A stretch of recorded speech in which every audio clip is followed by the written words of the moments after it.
माई lifestyle रोसे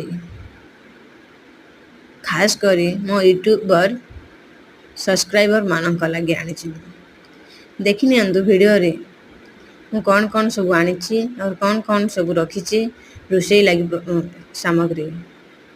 प्रथमे मो मसला बाटिली मसला को भाजिली तापर टमाटो जोड़ी नेली टमाटो को मिक्स करी ग्राइंडिंग कली ग्राइंडिंग करी सारिबा परे मु तापरे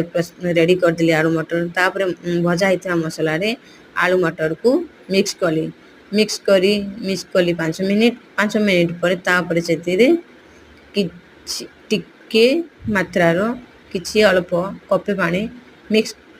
करागला मिक्स करिबा परे तापरे मु आनी सेति देली तापरे ढाकुणी 5 मिनिट लागि घोड़ेई देली ए दिन जाया परे स्वाद अनुसार चरे बळे लुण टी पके तापरे भलो